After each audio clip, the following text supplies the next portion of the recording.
Good evening, I'm Bo Williams and welcome to the 7. Let's get a look at the Big 7 stories right now. Topping the list, they're about to throw out the first pitch in Omaha, and as your University of Tennessee Volunteers take on the Seminoles of Florida State in the College World Series. Tennessee fans traveling with the team and enjoying the atmosphere of Omaha among the 24,000 plus fans at Charles Schwab Field for the series. Our 6 Sports team is there as well, seeing how the team is handling the experience of being on the biggest stage in college baseball.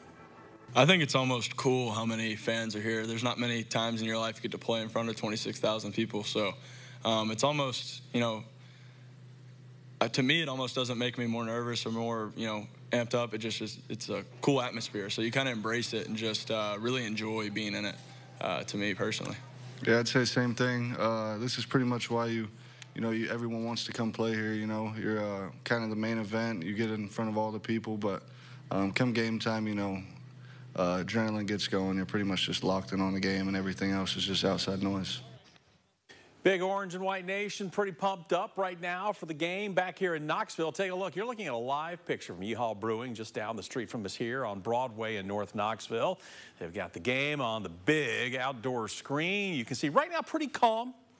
Still waiting for that first pitch, but when the game gets underway, everybody will be glued to that screen again as Tennessee gets ready to take on Florida State. Good stuff. Good crowd out there tonight. Great night to be outside watching the game. The game just getting underway, as we mentioned. Scoreless in the first. We're going to keep you posted over the next half hour, so be sure to join us at 11 o'clock for highlights from the 6 Sports team traveling with the Vols in Omaha. But that game just now getting underway. Well, big optimism tonight from Knox County Sheriff Tom Spangler. That's despite living with pancreatic cancer. And tonight he tells us the spirit of optimism includes his health and his career. In February, Spangler shared his diagnosis with the community, saying his doctors had caught the disease early and his prognosis was encouraging. Last month, we saw Sheriff Spangler at a Knox County Commission meeting, his first appearance since that diagnosis.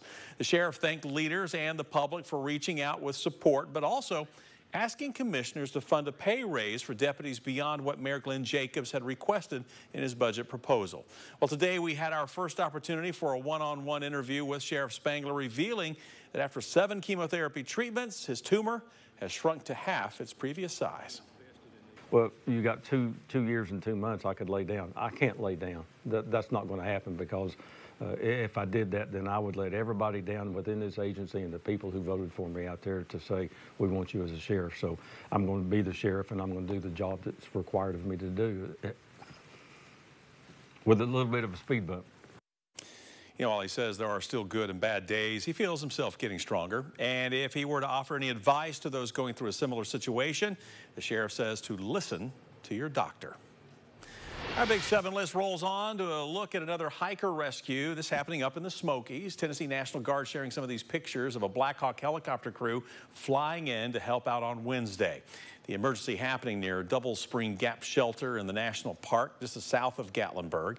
We're told a hiker was having heart trouble. Task Force Smokey lowered a paramedic to the patient below, then lifted them both, flying off to UT Medical Center for treatment. Big court decision today with our state at the intersection of some controversial topics. The federal 6th Court of Appeals rejecting the Biden administration's effort to extend Title IX to cover gender identity and sexual orientation. Title IX, of course, prevents discrimination on the basis of sex in educational programs and activities.